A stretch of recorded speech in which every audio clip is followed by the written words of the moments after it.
So yesterday and today we worked on hardware, setting up testing environment, and also software. For the hardware, we found some joints that has backlash, so we tried to mitigate them. And we also 3D printed this strawberry shaped lamp that we're gonna use for the testing. So there are some good strawberry lamps and bad lamps. And when we pick them and put it near a tester, if it's a good lamp, the lamp will, glow. If it's not a good lamp, then nothing happens. And then we're gonna put the good lamp in the good box, bad lamp in the bad box. So that's our current simple plan, but also it's gonna be useful in the real world. For the software side, we read several papers. Also went through GitHub implementations. For example, TDMPC and OpenVLA. And also we watched a lot of videos about the robot that's used in the real world. And when I watched all those videos, I felt something is off. And later I figured that it's because that the robots that I see in the video actually move very slow. There could be many reasons, like software takes a long time to run a neural network. Hardware has some speed limitations, right? But then this robot arm that we use right now use dynamic cell motors, which is basically a toy motor. But they can already move so fast. So it's not the pure hardware issue. It could be some control issue. It could be something else, right? So let's take a look at the video first. This is a video from diffusion policy. Diffusion policy is another very popular imitation model. So let me play this video. It says 1x. 1x means it's a normal speed. And the task is to grab the cup and then flip it. Right? You see, it can do the task.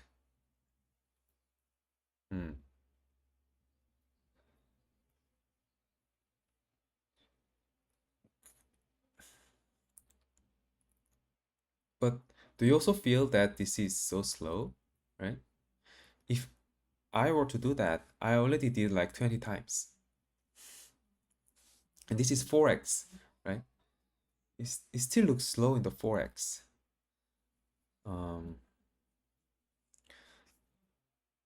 And then similar thing happened to our experiment as well. When we train our network using our robot arm, actually moved like quite slow. It does the task, but if I were to do that, I can move like 10 blue cubes or 20 blue cubes while the robot moves 1 blue cube. And I think among all the reasons, data could be a very important one. Because when we collect the data, when we call it expert demonstration in imitation learning, right? We control the leader arm to move the follower arm, and the follower arm picks up the object, and then we move the leader arm to finish the task. But then when you say expert, I am the expert of this task, the task of pick and place, using my hand, my own hands, right? But I'm not the expert of controlling or teleoperating this leader arm and the follow arm to do the pick and place. So there's me and there's a task, and in the middle there's teleoperation device, which slows down everything.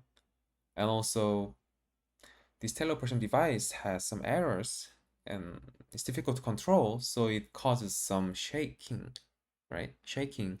And also it does not deliver the tactile information, right? When I grab the object, I can feel the object in my hand, but then I don't feel that when I control the leader arm. So there's loss of information.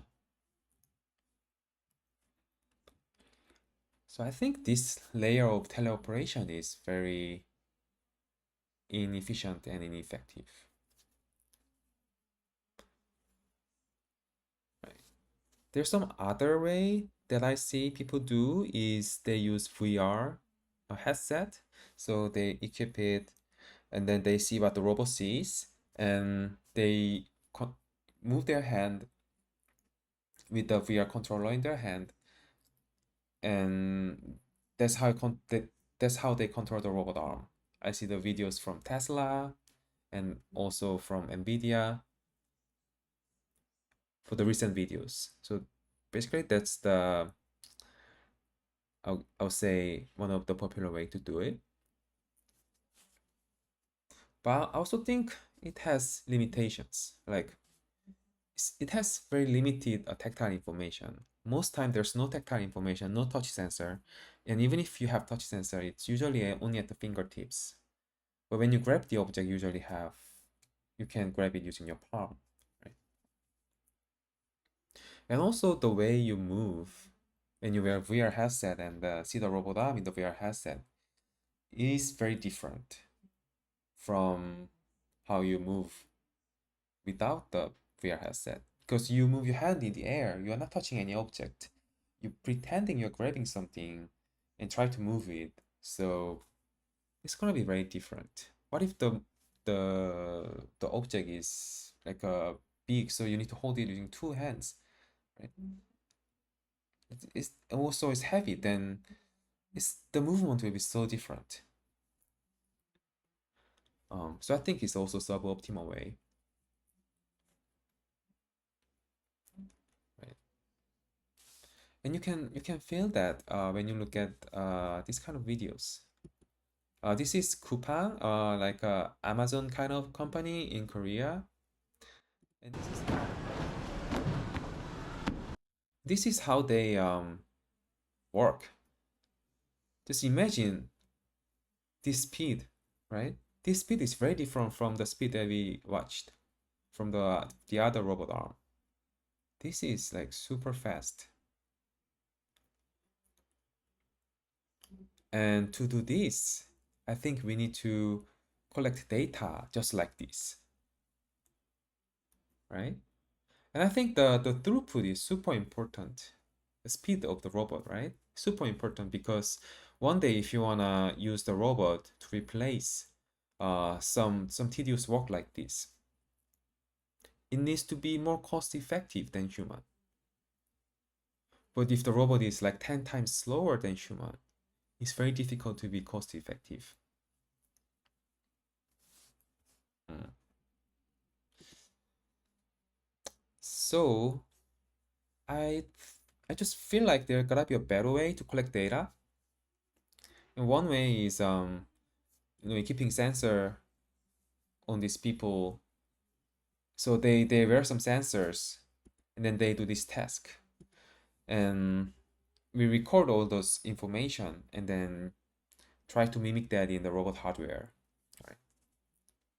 That's one way. But I can see there's difficulty. Like um the human looks different from the robot. They have different degree of freedom, different limb, like the length is different. So you need to retarget the data that you collected using human to the robot. It's not a solved problem, it's a difficult problem. So there could be a one blocker, right? So I just feel like I don't know. I don't have answer. I just think that there should be a better way to collect data at scale. Because I really think that the amount and diversity of data is really important to have a really good robot foundation model. But when you need expert, every data collection is expensive. So the device should be cheap and easy to use, and also it should be very natural for people to wear that and then do their daily job, right? Without changing the motion too much. So I think that's gonna be this might be the way um, to go. And then that reminds me of one company. It's Sensei Robotics Sensei, last YC combinator, Y combinator, and they basically used two different paper. Like one is Umi, the gripper that they have, and the exoskeleton they have is Air Exo. It looks very similar, maybe different. Basically, they combine these two ideas to create relatively cheap device that you can wear and then do your daily task. And it could be one way to collect a large amount of data, but I still see some limitations. The main thing is the gripper. This is not hand. This is a simple gripper. So if you need some task that you need to use your fingers, it's gonna be very difficult, right? So I was thinking, can we use some glove, like smart gloves, rather than these grippers? I think it's possible. It's just that the smart glove is gonna be more expensive than this simple gripper. So if there's a way to make a cheaper smart glove and then we can and if we can retarget the information that we collected from the smart glove to a robot, I think that's a really good way to scale the data collection of the task that we do with our own hands, right? Yeah, but somehow I got interested in the data rather than the modeling part. Mm, so yeah, I think I'm gonna think about think about it more in this direction.